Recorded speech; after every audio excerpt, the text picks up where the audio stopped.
अगर आप 1:30 एंटर करोगे ना एग्जाम हॉल में, 1:30 पे अगर जाते जाते अपने आप से हॉल के गेट पे अगर बोल पा रहे हो, इससे ज्यादा नहीं कर सकता था मैं तैयारी, आप जीत गए।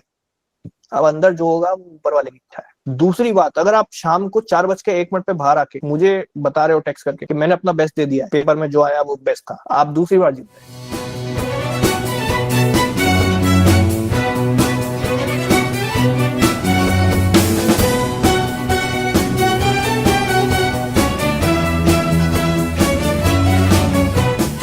पहली हेडिंग डालो, मुझे सब आता है, मेरा पेपर अच्छा जाएगा। डे इन डे आउट आपको यही बोलना है।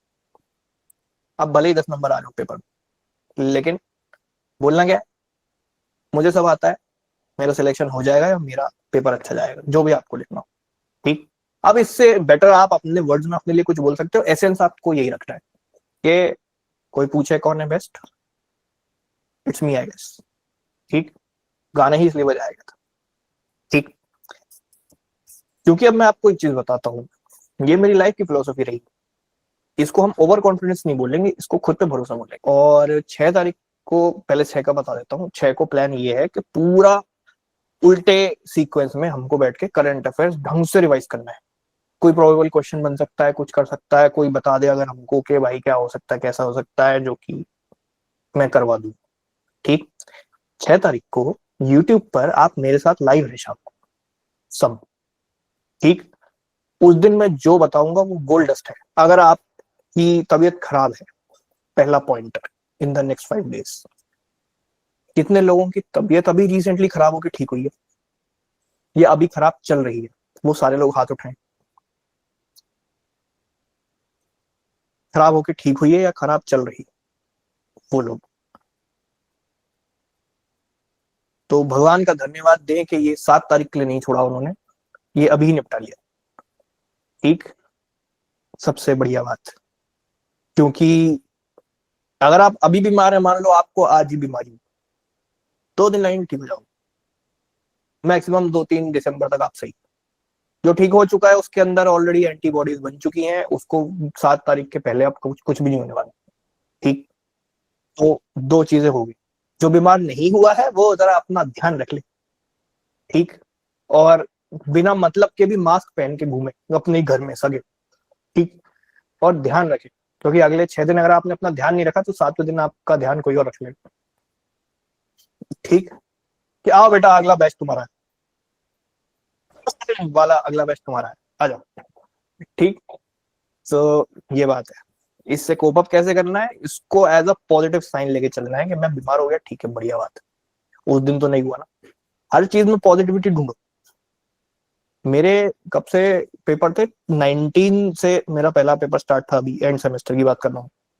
17 तारीख की शाम को मुझे फीवर आ गया बहुत तेज, रात में सोया, 18 तारीख को पूरी नाक बंद, खांसी सर्दी तेज, अगले दिन पेपर है, एंड सेमेस्टर। ठीक। और ये ऐसा पेपर है जिस जो था एआई और मशीन लर्निंग, जिसमें मैथ्स है हेवी वाली।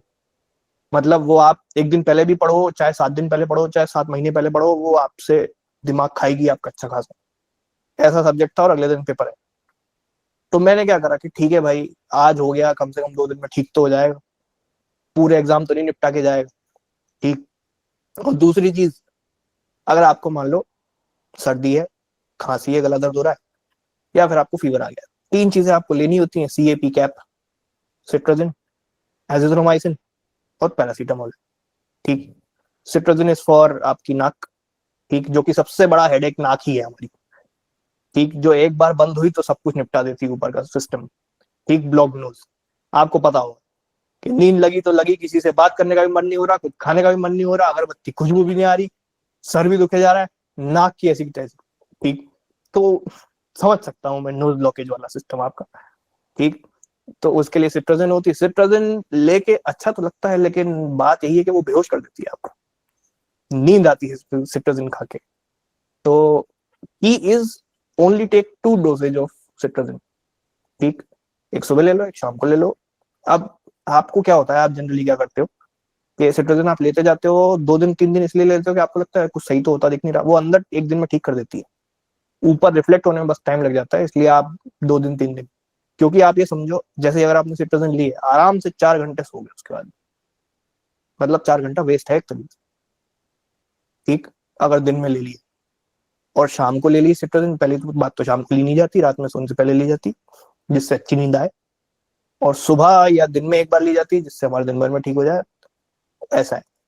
ठीक, तो अगर आपको ऐसा लग रहा है कि मेरे 24 घंटे में से मैं 14 घंटे तो सोता ही रह गया, 10 घंटे ही बचे बस मेरे पास, तो 10 तो बचे ना। एक 7 दिसंबर को जो चीज हो सकती थी वो पहले हो गई आपके साथ, थैंकफुल रहो उसके लिए, और दूसरी चीज जितना टाइम बच रहा है उस एक दिन 2 दिन उसको यूटिलाइज कर लो।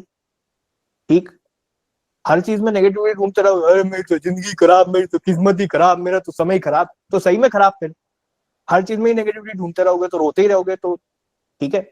बात ये है, आपको ये चीज समझनी है कि जो लोग पूरे साल भर पढ़ रहे थे ना, मैंने ऐसे 150 से 200 लोग देखे हैं अपनी लाइफ में, हर साल की बात हुई, हर साल 150 से 200 लोग जो साल भर पढ़ाई कर रहे थे, लेकिन उन्होंने अपने लास्ट के 7 दिन मातम बना लिया तो उनका पेपर खराब हुआ। ठीक, या फिर ढंग से इसको यूटिलाइज नहीं करा एक प्रॉपर प्लान के साथ, जो कि हम अभी बना लेंगे, और उनका पेपर खराब हो गया और उनका सिलेक्शन ही नहीं हुआ। सिंपल, दो ही चीजें हो सकती है ना आपके साथ 7 तारीख को, या तो क्लैट निकलेगा तो नहीं निकलेगा, बीच का कुछ थोड़ी होगा। पिछले साल वालों के साथ हुआ था बीच का 6 महीने पता नहीं निकला नहीं निकला क्या हुआ है। तो होपफुली इस साल कोई केस वेस ना लगे तो पता लग जाएगा हमको 7 दिन के अंदर अंदर के निकला नहीं निकला। ठीक, दो ही चीजें हो सकती हैं। तो आपने अगर साल भर मेहनत करी है और ये 7 दिन अगर ढंग से स्पेंड कर देते हो तो आप अच्छे ट्रैक पे हो। और अगर किसी ने साल भर मेहनत नहीं करी, वो 7 दिन भी ढंग से मेहनत कर लेता है ना, क्या पता उसका निकल जाए। ठीक, इसका एग्जाम्पल मैं बताता हूँ आपको। कोई ऐसा स्टूडेंट जो साल भर, जिसने मैथ्स छुई भी नहीं, बिल्कुल भी नहीं छुई, पूरे पूरे खाली छोड़ के आ रहा है, लास्ट में जाते आते उसने क्या करा कि यार स्मार्ट वर्क कर लेता हूँ, घूम फिर के 3 4 5 टॉपिक आते हैं, मैं 3 टॉपिक पढ़ के जाता हूँ, परसेंटेज, एवरेज और SICI। ठीक है, SICI छोड़ो, रेशियो प्रोपोर्शन, ये 3 टॉपिक में पढ़ के चला जाता हूँ। अब जो होगा देखा जाएगा भाई, मैंने तो अपनी मेहनत कर ली, सब बेस्ट दे दिया मैंने लास्ट के 7 दिन में क्या करा कि स्पीड भी बढ़ा ली, प्रैक्टिसिंग की, हर तरीके के क्वेश्चन करके चला गया, अब हो जो होगा देखा जाएगा। तो ये इंसान एटलीस्ट पॉजिटिव है, ये उस दिन गया, इसको 10 में से 2 सेट तो इसके बड़े हुए टॉपिक में से मिल गए, इसके 10 में से 10 आ गए। वर्सेस जो इंसान लास्ट के टाइम पे ऐसा खुद को डाउट कर रहा था, पता नहीं क्या होगा, पता नहीं क्या होगा, पता नहीं क्या होगा, उसको अगर आ भी रहा होगा ना आंसर, वो वहां खुद पे डाउट करके रह जाएगा। एक बूस्टर का मौका याद दिलाता हूँ आपको, एक क्वेश्चन, एक पेपर था, उसमें मैथ्स में लगातार 4 क्वेश्चन ऐसे थे जिसका answer none of the above था। किसी को याद है वो paper? None of the above. उसमें सारे उन लोगों के नंबर कट गए जिनको अपने ऊपर भरोसा नहीं था। यार मेरा आंसर जो आ रहा है वो तो ऑप्शन में है ही नहीं, लेकिन ऑप्शन में नन ऑफ द अबव तो है। आप में इतने गट्स नहीं थे कि आप ये क्लेम कर दो कि हाँ मैं सही हूँ, और answer none of the above, answer sheet में भी answer none of the above था। ठीक, मतलब जिसको अपन करेक्ट बोलेंगे। ठीक, तो बात वही है कि आपकी प्रिपरेशन ऐसी होनी चाहिए कि हाँ मुझे आता है, नहीं भी आता है तो मैंने अपना बेस्ट दिया है। इसलिए तो सबसे पहला सेंटेंस क्या बोला, क्या आप अपना बेस्ट देना चाह रहे हो? बस। जब कोई इंसान डे इन डे आउट 1 तारीख को 1 दिसंबर अपना बेस्ट दे के सोया है, उसको नींद अच्छी आएगी। 2 दिसंबर अपना बेस्ट दे के सोया है, उसको नींद अच्छी आएगी। तो नींद नहीं आने वाला कॉलम हट गया। ठीक, जो इंसान कंटिन्यूसली 7 दिन 6 दिन अपना बेस्ट दे के पेपर देने जा रहा है, 7वें दिन उसका पेपर अच्छा कैसे नहीं जाए। अब मेरे लिए वो मैटर नहीं करता कि उसका सिलेक्शन हुआ है नहीं हुआ है, वो क्लियर विनर है अपनी लाइफ में, क्योंकि उसने एटलीस्ट जब जो देने बोला गया उसने अपना बेस्ट दिया है। ठीक, और अभी गारंटी देके मुझे कोई बता सकता है अभी तक कौन अपना बेस्ट देता हुआ आ रहा है? कोई नहीं, किसी ने नहीं दिया। अगले 6 दिन में दोगे। ठीक, अगर आप 1:30 एंटर करोगे ना एग्जाम हॉल में, 1:30 पे अगर जाते जाते अपने आप से हॉल के गेट पे ये बोल दो ना, अगर बोल पा रहे हो, इससे ज्यादा नहीं कर सकता था मैं तैयारी, आप जीत गए। अब अंदर जो होगा वो ऊपर वाले की इच्छा है, लेकिन आप जीत गए। ठीक, अगर 1:30 पे एग्जाम हॉल में घुसते घुसते आप ये कह पा रहे हो खुद से कि I could not have done anything better, अगर स्कोप छूट रहा है तभी तो इंसान फिर ड्रॉप लेता है कि शायद मैं और अच्छा कर लेता हूँ, शायद मेरे बोर्ड एग्जाम बीच में आ गए थे या प्री बोर्ड आ गया था, ये आ गया था, तब इंसान फिर ड्रॉप लेता है उस सिचुएशन में, क्योंकि उसको खुद पता है कि मैंने शायद अच्छा नहीं किया पिछली बार, ढंग से नहीं किया है जो भी। ठीक है, अगर आप 1:30 पे ये बोल गए कि ये मेरा बेस्ट था, आप वहां जीत गए। दूसरी बात, अगर आप शाम को 4:01 पे बाहर आके मुझे बता रहे हो टेक्स्ट करके कि मैंने अपना बेस्ट दे दिया है, पेपर में जो आया वो बेस्ट था, आप दूसरी बार जीत गए। खुद से बाहर निकल के 4 बजे ओएमआर जब आप हाथ खड़े कर लेते हो, टीचर बोलता है कि ओएमआर सबमिट कर दो, ये कर दो, तब बोल पा रहे हो कि ये बेस्ट अटेम्प्ट था मेरा। ठीक, आपका सिलेक्शन डन है। जो इंसान बेस्ट दे रहा है, जो इंसान बेस्ट तैयारी करके गया है, जो इंसान बेस्ट पेपर कर, उसका सिलेक्शन होगा तो किसका होगा? ठीक है, तुक्केबाज 1200 रैंक्स, 1500 रैंक्स, 2000 रैंक्स में से शायद 20-30 होते हैं जो गलती से अंदर घुस जाते हैं। वो उनको पता लग जाता है फिर पहले सेमेस्टर में ही अपनी मार्कशीट देख के कि अरे गलती से आ गए थे भाई, यहाँ तो इधर भी नहीं करते हम। ठीक, जो अंदर जाता है वो जेन्युइन इंसान ही जाता है जिसने साल भर मेहनत करी है या फिर ढंग से मेहनत करी है, जब भी जितनी भी करी है। ठीक, जेन्युइन सिलेक्शन ही होते हैं। क्लैट कंसोर्शियम ने कितना भी वाहियात पेपर बनाया हो पिछले 2 साल में, कितने भी उन्होंने फकअप्स करे हैं पेपर में, सिलेक्शन तो तब भी हुए ना बच्चों के, हुए कि नहीं हुए? AIR 1 तो तब भी आई ना सक्षम गौतम। ठीक, जो आपके लिए बिलियंस वाला आंसर आपको अपने ऑप्शन में नहीं मिल रहा था पिछले साल कि ये आरसी में बिलियंस दिया हुआ है, नीचे आंसर बिलियंस है नहीं, क्या है कैसे, उसमें भी उस बंदे ने रैंक 1 लेके आया। तो अगला टेक अवे ये है, हम एक चीज समझ चुके हैं सैंपल पेपर से और इनकी नोटिफिकेशन निकालने के चक्कर में कि ये इन्होंने प्रूफ रीडर अभी भी हायर नहीं करा। ठीक, ये हर बार की तरह इस साल भी कुछ झोल करेंगे, मेंटली प्रिपेयर होके जाओ। बहुत लोग क्या करते हैं, पिछली बार एक्सपेक्ट करके जाते हैं कि सब कुछ परफेक्ट आने वाला पेपर। क्यों? Remember the name, CLAT consortium. ठीक, a body who spoils the careers of thousands of students every year, ये है उनका मोटो। ठीक है, हम जीवन उजाड़ते हैं हर साल दिसंबर में, ये ऐसा उनकी टैगलाइन है। तो कैसे उजाड़ते हैं? ऐसे ही। मैं आपको बताता हूँ प्रोबेबल चीजें क्या हो सकती है। कोई रैंडम सा क्वेश्चन दिख जाएगा आपको जो कि ना पैसेज में मिल रहा है ना कोई कनेक्शन। ठीक, क्वेश्चन कुछ और बोल रहा है, पैसेज कुछ और बोल रहा है, ऑप्शन कुछ और बोल रहा है। बहुत बढ़िया, ऐसा भी कुछ हो सकता है। ठीक, कोई लीगल कंसेप्ट जो कि आपको पता है बिल्कुल सीधा है लेकिन बिल्कुल उल्टा दिया हुआ है ऑप्शन में, वर्ड एब इनिशियो वाला, अगर आपको कॉन्ट्रैक्ट का याद आए। ठीक है, ऐसा कोई स्पेलिंग मिस्टेक, क्वेश्चन मार्क की जगह हैशटैग लगे हुए हैं।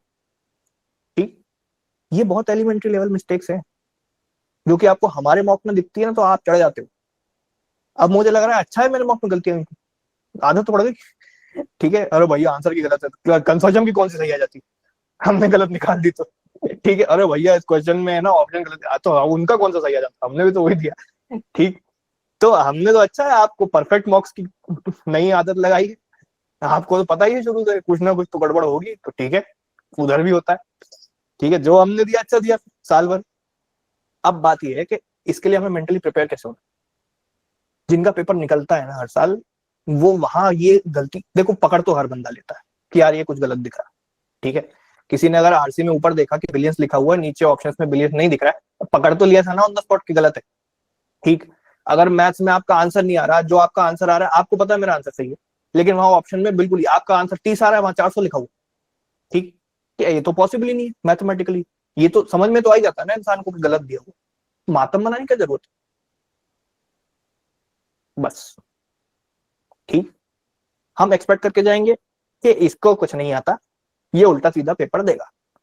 ठीक, दूसरी चीज, मुझे आता है मतलब तुम्हें। ठीक, तीसरी चीज, गलती मिलेगी इग्नोर करके आगे बढ़ो। बात समझ में आई?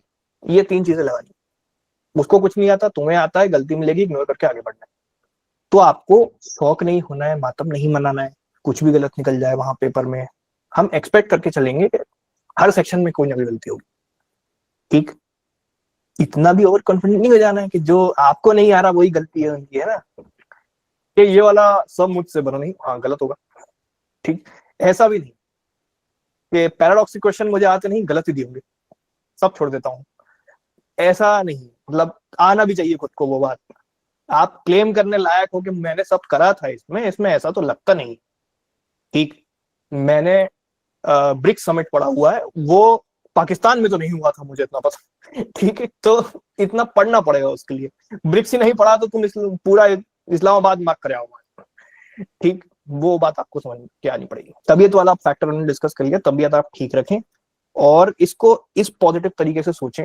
अगर आप भगवान में मानते हैं, ऊपर वाले में मानते हैं, अल्लाह में मानते हैं, जीसस में मानते हैं, वाहिगुरु में मानते हैं, तो उन्होंने आपके सामने आखिरी चैलेंज फेंका है, 7 दिन और बीमारी। ठीक, इस टेस्ट में पास हो जाओ तो 7 तारीख को खुद को नतीजा दिख जाएगा। ठीक है, बात ये है, वो आपको हर लेवल पे अगले 7 दिन ये बोल के टेस्ट करेंगे कि बेटा तू आखिरी के टाइम पे करता कैसे काम, वो इंपॉर्टेंट है। ठीक है, क्योंकि आप सभी की एक जर्नी रही होगी क्लैट की थ्रू आउट द ईयर। किसी की 2 साल की रही होगी, किसी की 2.5 साल की रही होगी, किसी की 2.5 महीने की रही होगी।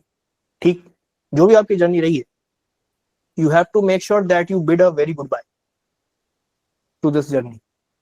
ठीक, 7 तारीख वाला गुड बाय नहीं होता है, वो ये 7 दिन वाला गुड बाय है। 7 तारीख को तो वो इसी का रिफ्लेक्शन, आपने क्या किया 7 दिन। ठीक, इसको गुड बाय दोगे तो अपने आप 7 तारीख को सेटिस्फेक्शन आएगा। 1:30 पे हॉल में घुसने से पहले सेटिस्फेक्शन कैसे आएगा, ये 7 दिन जो करोगे। टेक्निकली ऐसी आपकी प्रिपरेशन है, आपको पता है 7 दिन में खत्म हो जाएगी प्रिपरेशन। बेस्ट तो दे दो, रिग्रेट क्यों पाल के बैठना है।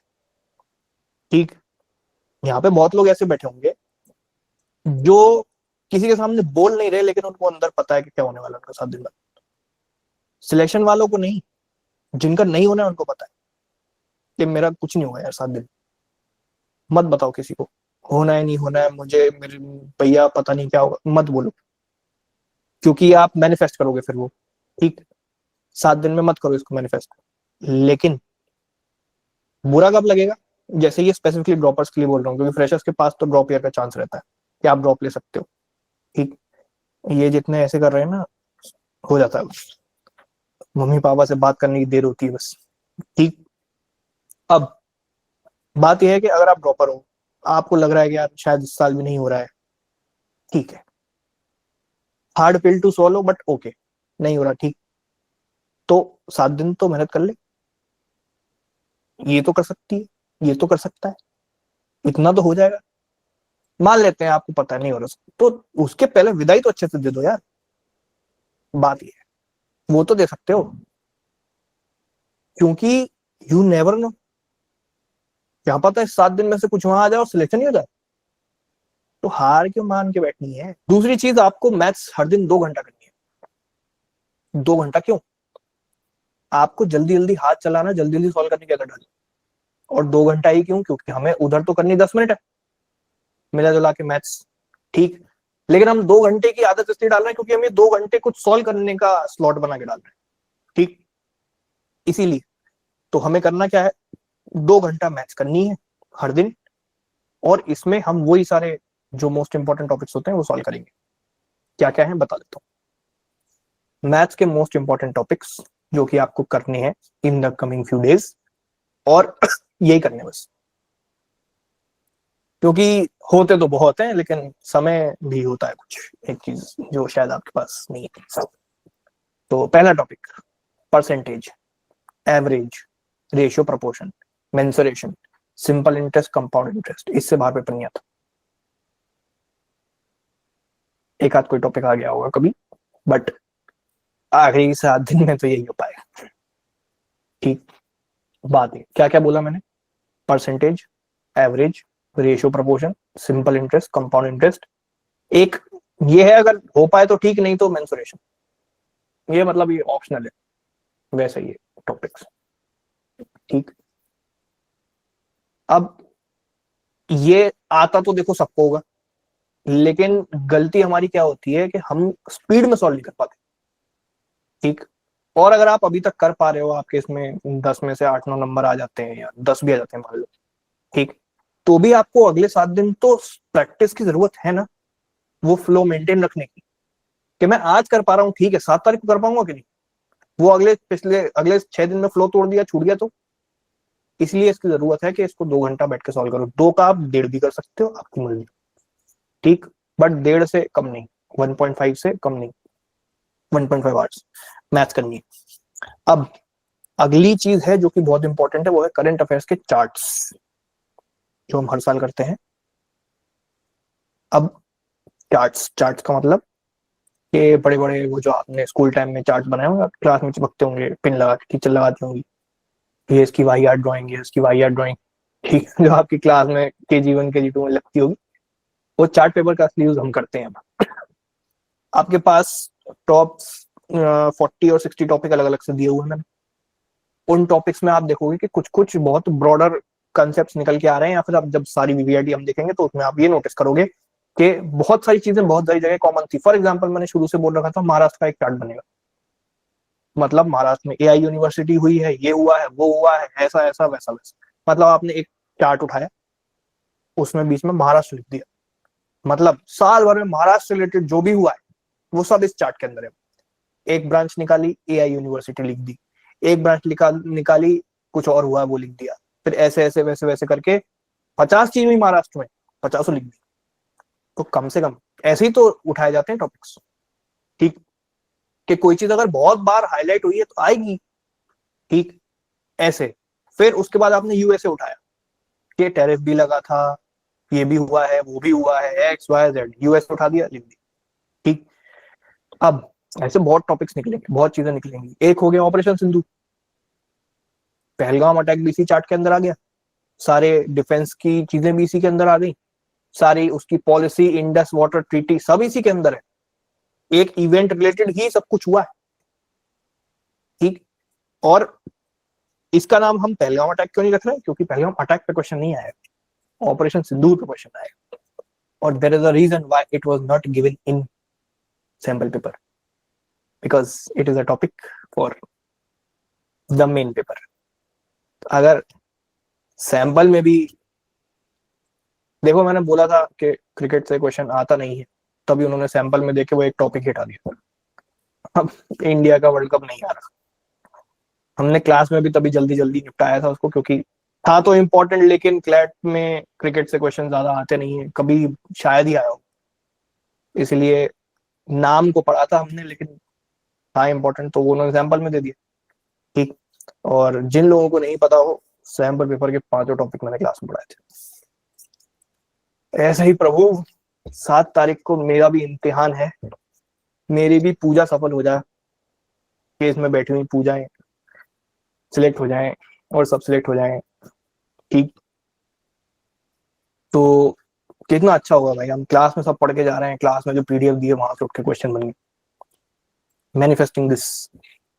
मैं तो एक मैसेज भेजूंगा, आपको समझ में आ जाएगा, 5 आउट ऑफ 5 क्लास टॉपिक्स, ठीक। उसमें हक दिया, अगर आप मुंह मत दिखाना मुझे कभी, ठीक, क्योंकि इससे ज्यादा मैं कुछ नहीं कर सकता था। आपको पढ़ा भी दिया, और PDF भी दे दी, और प्रिंटेबल भी दे दी, और वो भी नहीं करके बहुत अच्छे, ठीक। तो ये बात है। स्टैटिक में भी मान लो हमने जो पढ़ा हुआ गया, मॉडर्न हिस्ट्री, ठीक, हमने तो अच्छे से ही पढ़ा है, तो वही बात है। अब हमने ये पढ़ा कि करंट अफेयर्स के चार्ट्स बनाने हैं। चार्ट्स में आपको क्या कैसे बनाना है मैंने बता दिया, कि कोई एक बड़ा टॉपिक उठाया, ऑपरेशन सिंदूर उठाया, उससे निकलता हुआ जो भी ब्रांचेस है सब लिख दिया आपको। उसके बाद आपको इसमें ये इंश्योर करना है कि you should take immediate action. अगर आज बोला जा रहा है 11:13 पे, कल के 11 रात के 13 पे ये निपट जाने चाहिए सारे चार्ट्स। अगर 5 दिन का प्लान है तो 3 दिन बैठ के चार्ट नहीं बनाते रह जाएंगे हम, कि स्केच पेन ले आए, ग्लिटर पेन ले आए, और ये उसी में लगे कलाकृति। वो चार्ट मेकिंग ग्रुप का स्कूल वाला कंपटीशन नहीं चल रहा है, तुम्हारा है। उसमें रफ वर्क जैसा भी दिखेगा ना चार्ट तो चलेगा, क्योंकि तुम ही देखने वाले हो बस। अब उसका व्लॉग बना रहे हो वो बात अलग, कि MLS जाने के बाद अपना यूट्यूब चैनल खोलने वाले हो। Come with me and I tell you how was my CLAT preparation. तो this was my charts, this was my pen, जो कि मैंने खाली कर दिया था। ये सब करना है तुम्हें क्लैट के बाद, तो पहले पेपर निकालना पड़ता है, उसके बाद चैनल चालू होता है ना।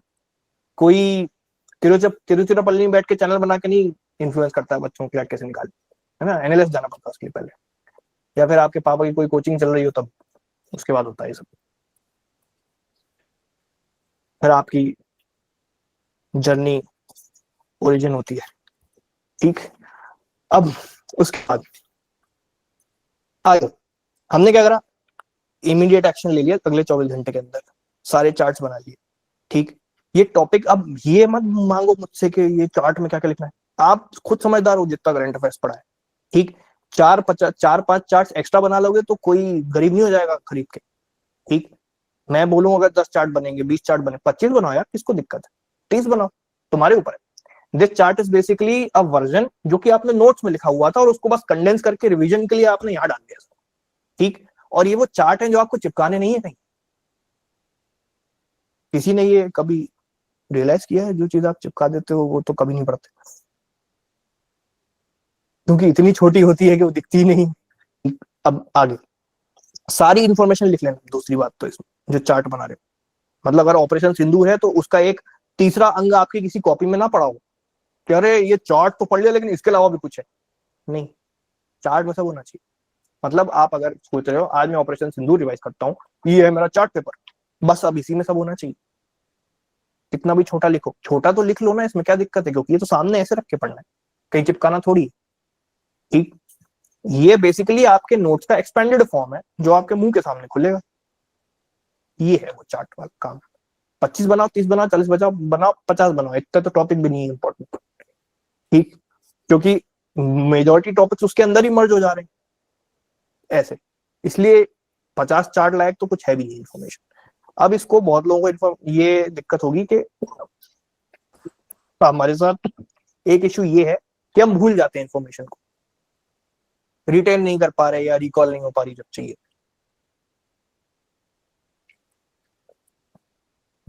तीन चीजें जो चार्ट में लिखा है या फिर जो आपने नोट्स में लिखा है, बोल बोल के पढ़ो, नारे लगा लगा के नहीं, ठीक।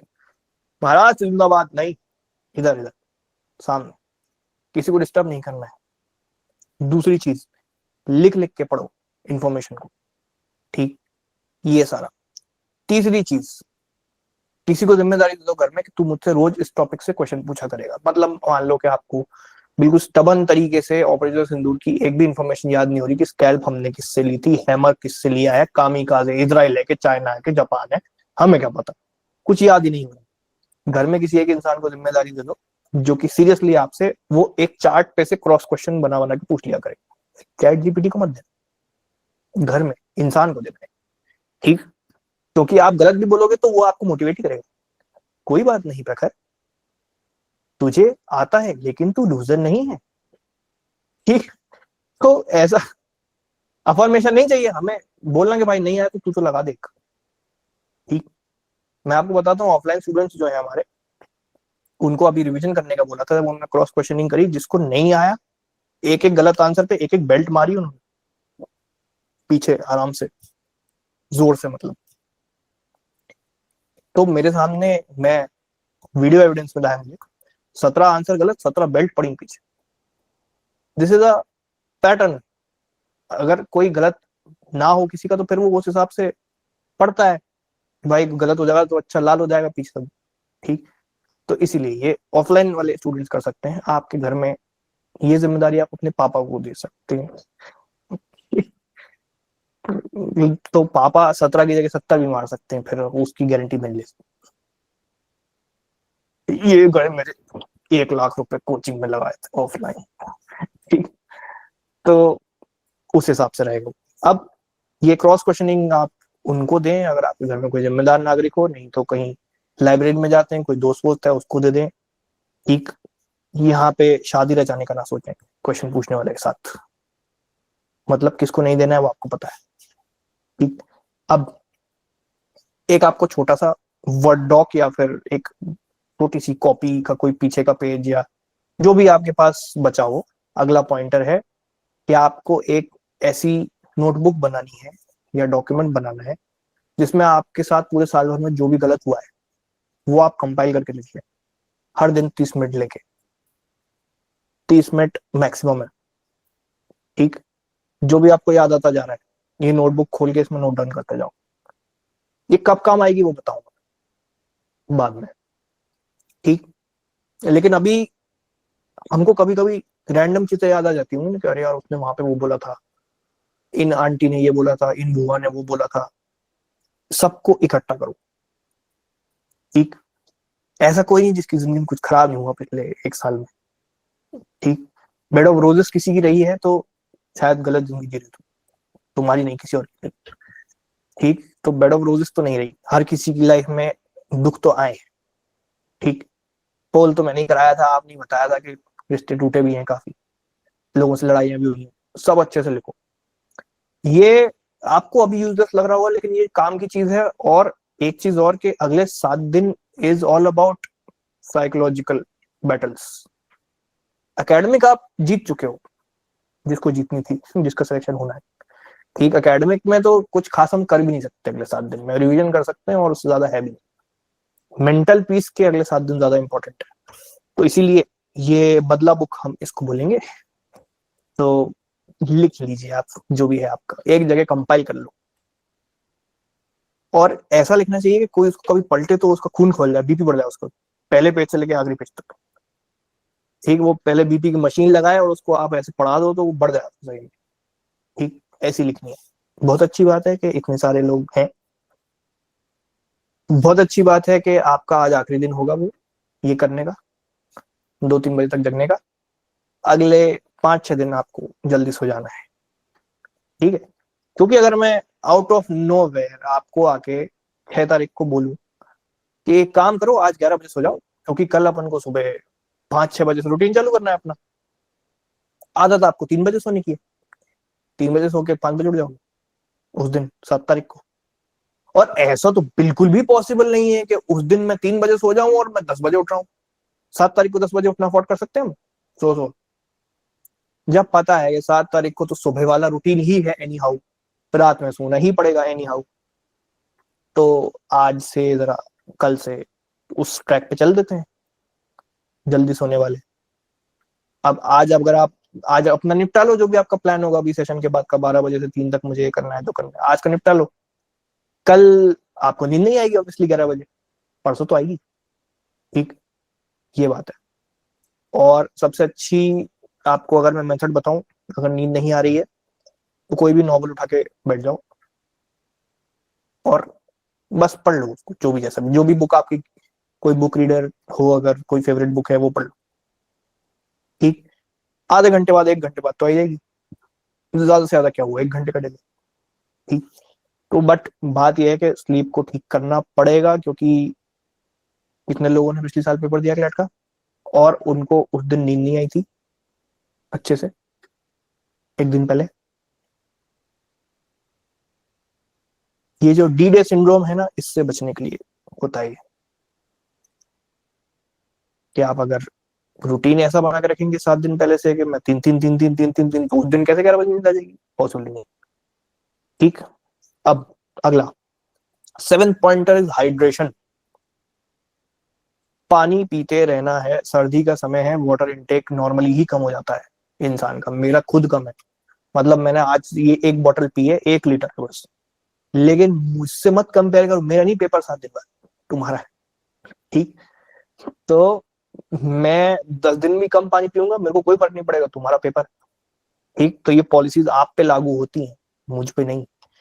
तो बात यह है कि आप पानी सही पिएंगे तो बॉडी में बीमार होने की और एनर्जी आने के चांसेस, बीमार होने के कम हो जाएंगे, एनर्जी आने के चांसेस बढ़ जाएंगे। जो आलस आ रहा है, नींद ज्यादा आ रही, वो कम हो जाएगा इससे बहुत हद तक। ठीक है, एक फैक्ट बताता हूँ बायोलॉजिकल, जितनी बॉडी अंदर से ड्राई रहती है उतना ज्यादा उसमें आलस भरा रहता है। ठीक, तभी हम नहाने का थोड़ा फैक्टर बोलते हैं, नहाओगे तो आप कम आलस आएगा आपको, पानी पीते रहोगे तो कम आलस आएगा आपको। जितनी बॉडी ड्राई रहेगी, तो सर्दी में तो ड्राई रहती है बॉडी, जितनी बॉडी ड्राई रहेगी उतनी आपको आलस आ जाएगा। ठीक, ये हो गया। उसके बाद आपको हर दिन 40 से 45 मिनट वॉक करनी है। ठीक, और ये walk make sure that you do it alone, अकेले, विथ नो वन एल्स। तभी ये वॉक आपकी मेंटल पीस को केटर करेगी। थॉटलेस और ईयरफोन्स के बिना, कैटी पेरी नहीं कान में। ठीक, हार्ले दिन हवाई हो जाएगा आपके साथ बन। ठीक, हवाइयां उस दिन उड़ेंगी आपकी हवाई की। तो बात यह है कि अगर कोई जनरली डिनर के बाद वॉक करता है, कंटिन्यू रखे, 30-40 मिनट करता है, 20 मिनट करता है। लेकिन अगर कम करते हो ज्यादा कर लो, क्योंकि you have to be with you. Inner you. और जब ये 40-45 मिनट वॉक करके आओगे, खुद ही को रियलाइज हो जाएगा बदला बुक में आज का एपिसोड क्या है। ये याद करो, हाँ कार्तिक के बारे में लिखेंगे आज। तो ये ऐसे आपको उस बुक का चैप्टर याद आ सकता है कि आज क्या लिखना है, आज क्या लिखना है। हाँ, उस बुक में आप ये भी लिख सकते हो किसने आपके साथ अच्छा किया, उसके लिए आप थैंकफुल हो। इन सारे लोगों को हम मैसेज करेंगे 6 तारीख को रात में। अभी से स्पॉइलर दे दूं, जो लोग आपके साथ अच्छे रहे ना पूरे साल भर, सबको ग्रेटिट्यूड देके जाना है अगले पेपर के लिए, क्योंकि 7 December is the biggest event of your life till now. इससे बड़ा कुछ हुआ है आज तक आपके साथ? स्मृति मंदाना तो नहीं बैठी यहाँ वर्ल्ड कप जीत के आई हो कोई, ठीक है? पलाश मच्छली रहे हो आज तक तुम, ठीक? तो बात समझ में आ रही है कि ज्यादा कुछ तो हमने अचीव नहीं किया है, अभी करने वाले हैं, वो बात अलग, ठीक? तो जिस दिन करेंगे वो दिन से बड़ा तो कुछ है नहीं। उस दिन हम ऐसे लोगों की कम से कम, देखो कोई इंसान, मान लो एग्जाम्पल मैं, ठीक, अगर मैंने आपकी लाइफ में अच्छा कंट्रीब्यूट किया पिछले 1 साल, आप मुझे मैसेज करोगे अगर, और अगर मैंने देख लिया तो मैं आपको सामने से पॉजिटिव रिप्लाई तो दूंगा ना। मैं थोड़ी बोल दूंगा अरे कमी नहीं तेरे थोड़ी वकल। ये थोड़ी बोल रहा हूँ भाई, मैं तो ऑल द बेस्ट ही बोलूंगा सामने से, ठीक? जनरली मान लो कोई दादा ही है मान लो आपके, वो आपसे दूर रहते हैं, आपने एक रात पहले फोन लगाया, दादाजी का मेरा पेपर है, आपका आशीर्वाद लेना चाह रहा हूँ मैं, ठीक? अच्छा ही तो लगेगा ना बात करके, पॉजिटिव वाइब भी तो आएगी ना।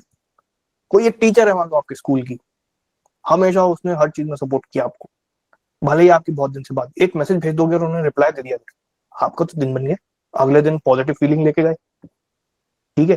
तो ऐसा हम उनको उस दिन यूज करेंगे, तो ऐसे लोगों का कैरेक्टर स्केच भी तो लिखना पड़ेगा एक पैराग्राफ का, कि उसने ऐसा क्या किया जो उसको मैं उस दिन याद करूंगा। 6 तारीख को किस किस को मैसेज करना है, किस किस को कॉल करना है, हम सब लिखेंगे, ठीक? मैं 6 को नहीं हूँ, मैं 7 को हूँ, हम तो डीडे वाले, ठीक? तो मेरा मैसेज तो 7 तारीख को आएगा। 9th वाला, आपने एक मॉक एनालिसिस नोटबुक बनाई होगी साल भर, इसको रीड करना है, इसको 3 भाग में डिवाइड करना है। सबके पास लैपटॉप तो होगा ही, साल भर जो पढ़ाई कर रहे हैं या जो भी, या टैबलेट होगा या कुछ भी होगा, हर किसी के स्टोरेज फोल्डर्स बने होंगे अलग अलग, जिसमें आप फाइल स्टोर करते होंगे। तो मॉक एनालिसिस नोटबुक में जब आप देखोगे, जब आप अपनी नोटबुक पूरी जनवरी से लेकर अभी तक के लिए, वो ये इसको क्रोनोलॉजिकली पढ़ना है, उल्टा नहीं जाना है, शुरू से देखना है मैं कितना निब्बा था और अब कैसा हूँ, ठीक? तो जनवरी से हम स्टार्ट करेंगे, क्या हमारे 30-40 नंबर आते थे और क्या अब भी वो नहीं, मतलब अब अच्छे हो गए। तो वो देखना है हमको कि अभी भी 30-40 आ रहे हैं या अभी 90-95-100 हो गए, ठीक? तो वहां पे हमें 3 चीजें पता लगेंगी, क्या मेरा सही हो चुका है, क्या अब सही नहीं हो सकता है, और क्या सही किया जा सकता है अगले 5 दिन में। होते कुछ चीजें होती हैं, फॉर एग्जाम्पल परसेंटेज नहीं आते, अरे बन जाएगा, थोड़े से कंसेप्ट करने अगले 5 दिन बन जाए। क्यों? क्योंकि वो भी बताता हूँ, पहले 3 पॉइंटर्स लिखो मॉक एनालिसिस नोटबुक में। पहला है क्या मुझसे सही होने लगा है, फॉर एग्जाम्पल मुझे असर्शन रीजनिंग नहीं आती थी, अब सही होने लगी, ठीक है? इससे रिलेटेड जितनी भी फाइल्स हैं आपके स्टोरेज में, उसको एक फोल्डर में डाल दो, आता है नाम का फोल्डर, इसको नहीं देखेंगे, आता है तो आता है, ठीक है, देखने की जरूरत नहीं है अगले 7 दिन। दूसरा फोल्डर, क्या हो ही नहीं पाएगा, मेंसुरेशन है मान लो, नहीं हो पाएगा तुमसे, अगर ऐसा लग रहा है तुमको तो ठीक है हटाओ, नहीं हो पाएगा। क्योंकि एक कहावत आपने सुनी होगी, आप पछतावे क्या हो जब, कंसेप्ट के मामले में तो सही में टाइम इज ओवर, ठीक? चिड़िया चुग चुकी है खेत, तो हम जितना फसल बची है उस पर ध्यान दे लेते हैं, ठीक है? तो मान लो कि आपको ऐसा है कि मुझे फॉर एग्जाम्पल के लिए यही मेंसुरेशन नहीं आता या लॉगरिदम्स नहीं आते रैंडम, अब थोड़ी पढ़ने बैठूंगा, कोई सेंस भी नहीं है उसको पढ़ने की, छोड़ो हटाओ करो, ठीक? और इसमें वो सब भी हट जाएगा, ये वुमेन वर्ल्ड कप जो आना ही नहीं है अब पेपर में, ठीक? ऐसी चीजें हट जाएंगी सारी की सारी, ठीक? तो हमने ये सारी चीजें हटा दी कि अब रहने दो इसको, ये डिस्कार्डेड कंटेंट है, अब इसको हम खोल के भी नहीं देखेंगे, क्योंकि अगले 5 दिन में क्या क्या खोल के देखोगे यार, वो भी तो बात है। अब हमारा तीसरा फोल्डर बनता है, ये हमारा working folder, for the next 5 days। Working folder मतलब इस चीज पर ही काम होगा, क्योंकि मकसद क्या था, मॉक में नंबर लाना। मॉक में नंबर कुछ चीजों में नहीं आ रहे थे, उनको हमने 3 पार्ट में डिवाइड कर दिया। एक तो सही हो गया था, एक नहीं हो सकता, तीसरा अब जिसमें नंबर रुके हुए हैं जो हो सकता है वही है, उसी से पेपर में नंबर आएंगे। ठीक, एग्जाम्पल के लिए अब ये हो गया हमारा वर्किंग वाला फोल्डर। इसी फोल्डर पे अब हमको काम करना है अगले 5-6 दिन, और इसमें 2 चीजों में डिवाइड हो सकता है, ये प्रायोरिटी वाइज डिवाइड हो। प्रायोरिटी नंबर 1 कि बहुत इंपॉर्टेंट है, तुरंत एक्शन लो, इसको 2 पार्ट में डिवाइड कर दिया आपने। प्रायोरिटी नंबर 2 तुरंत नहीं लेना लेकिन इंपॉर्टेंट है। ठीक, बेसिकली कम इंपॉर्टेंट है लेकिन तुरंत एक्शन नहीं ले सकते, लेना है इस पे। पहले इससे ज्यादा इंपॉर्टेंट और चीज है। ठीक है, फॉर एग्जाम्पल के लिए जनवरी के करंट अफेयर्स क्या बहुत इंपॉर्टेंट है? बहुत ज्यादा तो नहीं। सैंपल पेपर में कितने टॉपिक आ जनवरी से? 0, एक भी नहीं। फ्लैट में भी हो जाए कोई नई बात नहीं है, रिसेंट से ही होता है क्योंकि जो बनता है पेपर। ठीक तो हमारा धर्म है पढ़ना, साल भर की करंट अफेयर तो हम पढ़ते हैं, हमारा तुम्हें पढ़ना है, हमें पढ़ाना है। ठीक एक आध कोई इंपॉर्टेंट टॉपिक हो जाता है तो हम वो उसको नोट कर लेंगे। बट अगर आप मान लो रिवीजन करने बैठे हो, एक चीज है अक्टूबर का करंट अफेयर्स, एक चीज है जनवरी का करंट अफेयर्स, रिवाइज आपको दोनों करना है, बनता आपसे दोनों नहीं, क्या करोगे पहले? अक्टूबर। तो ये P1 में गया कि P2 में गया? प्रायोरिटी वाली P1 में गया, अक्टूबर पहले होगा, जनवरी P2 में जाएगा। ठीक, करना तो है ही, वर्किंग तो है ही, छोड़ तो सकते नहीं है कि अब तो नहीं हो पाएगा। क्यों नहीं हो पाएगा? जनवरी तो हो जाएगा, बता रहा हूँ। तो अब नहीं हो पाएगा वाले फोल्डर में भी नहीं गया, और सही तो था ही नहीं, इसलिए इसी फोल्डर में है। बात समझ में आ गई? तो ये P1 P2 की प्रायोरिटी डिवाइड हो गई। इसमें क्या करा, प्रायोरिटी नंबर 1 में हमने करंट अफेयर्स जो अभी तुरंत में आएगा और तुरंत तुरंत का हुआ है और बहुत इंपॉर्टेंट, बिहार की इलेक्शन नहीं आती, पढ़ो भाई बैठ के। ठीक, ये ऑपरेशन सिंदूर नहीं आता, अरे पढ़ भाई, नंबर 1 प्रायोरिटी क्यों नहीं बन रही तुझसे अभी तक?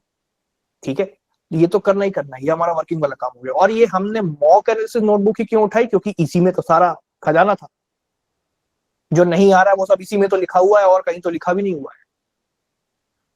ठीक, आपकी कोई भी मॉड्यूल उठा ली, ये उसकी मटेरियल और ये वहां तो कुछ है ही नहीं हम पढ़ने लायक, जिस पे काम करना है वो तो नोटबुक में लिखा हुआ था।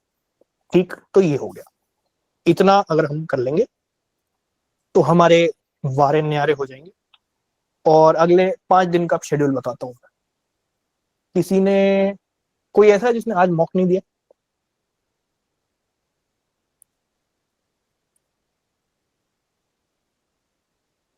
मतलब ये आपका गैप डे होगा टेक्निकली, अगर आपने नहीं दिया तो। हम्म,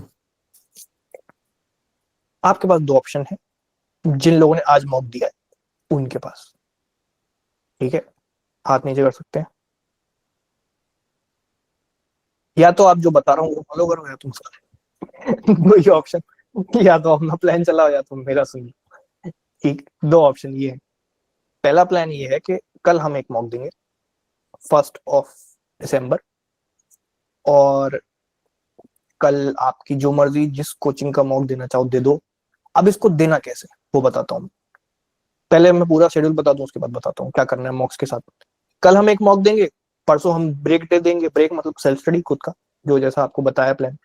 ठीक, और 3 दिसंबर को भी हम एक मॉक देंगे।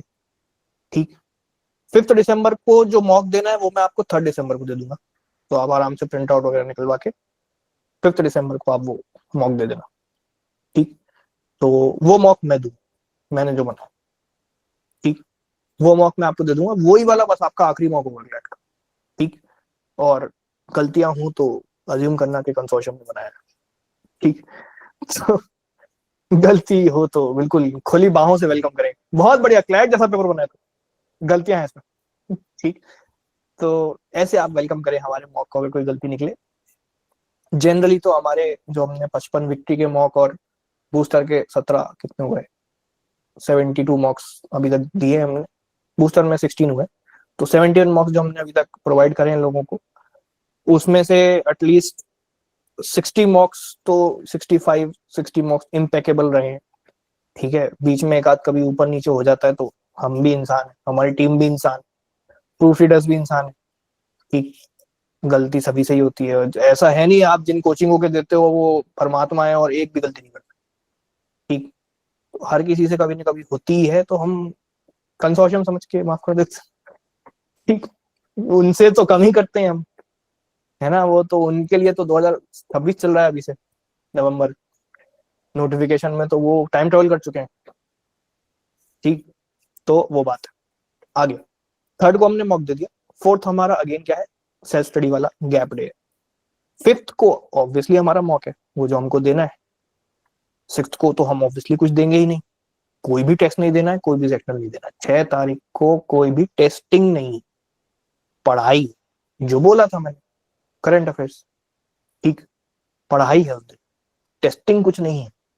मैथ्स में कितना भी फ्लो बन चुका हो, लेकिन बने वो 5 तारीख तक ही। अपने आप से एक वादा करो, 3 मॉक है ना आपकी उसमें, अगले 3 दिन में, ठीक। अगले 3 दिन में जो 3 मॉक हैं, इसका आप स्कोर नहीं देखेंगे, मतलब बिल पे नहीं लेंगे। कम आए ज्यादा आए, अब कुछ फर्क नहीं पड़ता, ठीक। क्योंकि it is very invalid on the part of the student जो साल भर मेहनत कर रहा है, अच्छे नंबर ला रहा है, और एक दो मार्क उसके गलत चले गए तो उसका बहुत कॉन्फिडेंस गिर जाएगा। तो वो इंसान अपने आप को ये बात मना ले कि ठीक है कोई बात नहीं, चलता है। मुझे भी मत बताओ कितना स्कोर आया, मुझे नहीं जानना आपको कितना स्कोर आया। Although I would love to know, but मैं नहीं जानना चाह रहा, और आपको भी रिकमेंड नहीं कर रहा कि जनता को जाके तुम्हारे कितने आए, तुम्हारे कितने आए, तुम्हारे कितने आए, खुद के देख ले बेटा कितने आए, ठीक। ये जो चैट बॉक्स में चालू हुए थे ना अभी, इसके ऑल इंडिया में कितने आए, उसके ऑल इंडिया में कितने आए, इसके उसमें कितने आए, तू अपने देख ले, बड़ा टॉपर बन रहा है, ठीक है। तो पंचायत वही करते हैं जो ऊपर 1 2 3 में नहीं होते। कोई रैंक 1 नहीं आपको मिलता हुआ दिखेगा कि अरे सबसे मॉक के स्कोर पूछ रहा है, उसको बड़ा कंसर्न है सबका, ठीक है। ऐसा कोई नहीं होगा, जिसके खुद नहीं आते वो मातम बनाने के लिए ढूंढता है कि कम मनाऊं कि ज्यादा मनाऊं, मेरे ज्यादा कम नंबर है या थोड़े से कम नंबर है। तो ये इन लोगों का बेसिकली सिलेक्शन नहीं होता, इनका जो मातम बनाते रह जाते हैं मॉक स्कोर को, ठीक। टेक्निकली आपको अगर मैं ऑनेस्टली बोलूं, अगले 7 दिन कुछ भी टेस्ट देना नहीं था, बट उम्र आपकी ऐसी है कि आपका फ्लो खत्म हो सकता है, इसलिए आप 3 मॉक और दोगे, ठीक है। तो मुझसे पूछो ना, अगर कि अगर आपका कोई बड़ा एंट्रेंस टेस्ट है, फॉर एग्जाम्पल अभी आज ही कैट था, कैट का पेपर, ठीक है। अगर कोई इंसान कैट दे रहा है, वो 7 दिन पहले पढ़ाई छोड़ देता है, क्योंकि पीजी लेवल वाला इंसान है वो, उसको पता है 7 दिन सुकून में ठीक है मेरे साथ, पढ़ना से इतना हो गया, उसको फ्लो की जरूरत नहीं पड़ती। जो कैट वाला बच्चा है वो 16 17 साल में, उसको नहीं पता फ्लो नाम की चीज क्या होती है, एंट्रेंस एग्जाम दिए कैसे जाते हैं, ओएमआर कैसे ढंग से प्रेशर फ्री भरी जाती है, ठीक। तो उसको ये बताना पड़ता है, उसको फ्लो में रखना पड़ता है। तो ये साइकोलॉजी आपकी भी गलती नहीं, मेरी भी गलती। तो इसीलिए हम फ्लो बनाने के लिए बस 1 3 5 को पेपर दे रहे हैं, 1 3 5 मार्क्स से हमें मतलब है भी नहीं। साल भर में रैंक 1 में रहा हूँ, किसी की 5 तारीख के मौके में खराब नंबर है, क्या फर्क पड़ता है, कोई फर्क नहीं पड़ता, ठीक। साल भर मैंने पढ़ाई नहीं करी, 1 मार्क में टॉप कर गया, क्या फर्क पड़ता है, कोई फर्क नहीं पड़ता, ठीक है। इसलिए फर्क नहीं पड़ता अगले 3 मॉक्स के आपके स्कोर्स क्या है, ठीक। बस उसको एनालाइज ढंग से कर लेना कि अभी भी कोई ब्लंडर तो नहीं कर रहे। दो चीजों से आपको बहुत ज्यादा सतर्क होना चाहिए, जानलेवा चीजें, silly mistakes and blunders, selection खा जाएंगे आपका। ना टीचर की गलती है, ना कंसेप्ट की गलती है, ना कंसोर्शियम की गलती है, सिर्फ और सिर्फ तुम्हारी गलती है अगर सिली मिस्टेक और ब्लंडर हो रहा है तो। अरे यार इसका तो ए ऑप्शन था, मैं तो गलती से बी मार्क कर आई, तू बेवकूफ है, बी की जगह सी से वर्ड यूज करना था। बट बात समझे आप क्या कहना चाह रहा हूँ। सोल मिस्टेक इज योर, अपने ना सिलेक्ट होने के पीछे आप जिम्मेदार होंगे और कोई नहीं, अगर सिली मिस्टेक और ब्लंडर होते हैं तो, ठीक है। तो ये जो रोते हुए आप मेरे डीएम में आते हैं ना कि भैया सिली मिस्टेक बढ़ गई, मेरे पास जीरो सोल्यूशन है उसके, आप हो उसका सोल्यूशन, ठीक। मैंने गलत मार्क कर दिया, ये कर दिया, वो कर दिया, क्यों कर, मैं क्या करूंगा इसमें, हाथ पकड़ के ओएमआर थोड़ी भरवाऊंगा, तो आप रोते घूमे, हर जगह रोते घूमे, लेकिन घूम फिर के खुद ही के पास आना है आंसू पोंछने के लिए कि बेटा तू ही जिम्मेदार है, तूने गलत मार्क किया है। एक इंसान नहीं है इस पूरे प्लेनेट पे जो आपकी सिली मिस्टेक सही करवा सकता है। क्योंकि सिली मिस्टेक क्यों हो रही है? आपके दिमाग की वजह से। दिमाग के अंदर कौन घुस जाएगा? सिर्फ आप। बात समझ में आ रही है? ये ब्लंडर तो सिली मिस्टेक आपका पूरा सिलेक्शन खा जाएंगे, लिख लो बड़ा पर। अगर ब्लंडर और सिली मिस्टेक 7 तारीख को हुई, सिलेक्शन खत्म, नहीं हो पाएगा। ये खुद को बताना इसलिए जरूरी है क्योंकि काम भी खुद ही को करना है। इस पे कैसे करना है, ये ऑन द स्पॉट की डिसीजन मेकिंग पे डिपेंड करता है, प्रेजेंस ऑफ माइंड पे डिपेंड करता है। गांजा फूक के पेपर देने जाओगे यही होगा, ठीक। तो कम नींद लेके जाओगे तो दिमाग कम ही चलेगा। रात में 3-3 बजे तक जगो, फिर सुबह ब्रेन फॉग किसी ने फील करा है? सब नहीं किया। कभी ना कभी टेस्ट के दौरान ब्रेन फॉग सा के याद ही नहीं आ रहा यार क्या हो गया, पढ़ा तो था लेकिन क्लिक ही नहीं हो रहा यार। सबने फील किया है? किस किस ने फील किया है? हाथ उठा के बताएंगे। और ये जैसे ही ब्रेन फॉग ने रोल प्ले किया, आप आंसर भूल गए, हो गई सिली मिस्टेक। ठीक है। और ब्रेन फॉग आपका शाम के 6 बजे तक क्लियर हो जाता है जब पेपर आ जाता है, और जैसे ही आंसर की सामने होती है तो क्लिक हो जाता है कि उसका आंसर क्या था। नहीं बेवकूफ, इस मोड में अगर आप आ जाते हो, ब्रेन फॉग का रास्ता क्या है? आंसर सामने देख लिया, हो गया आंसर, हमें आ गया कि हमारी गलती थी। ब्रेन फॉग तो ऐसे तो नहीं जाएगा, ब्रेन फॉग थोड़ा रूटीन ठीक करने से। और अब ये बहुत मल्टीपल चीजें हैं। जो इंसान मेरे साथ अब जनवरी से तैयारी करेगा उसको मैं फिर शुरू से समझाऊं कि भाई दिसंबर में रोना मातम कैसे ना मनाए, ऐसे ये चीजें आपको शुरू से सही करनी पड़ती है। रीडिंग स्पीड खराब है तो चलो अपन शुरू से ऐसे जनवरी फरवरी में बैठ के रीडिंग स्पीड सही करेंगे, तो वो तो अगले साल की बात है। लेकिन अभी जो है, अभी तो आपके साथ ये मेजर नहीं लिए जा सकते ना, सर ही पीटा जा सकता है आपका कि भाई क्या हो रहा है।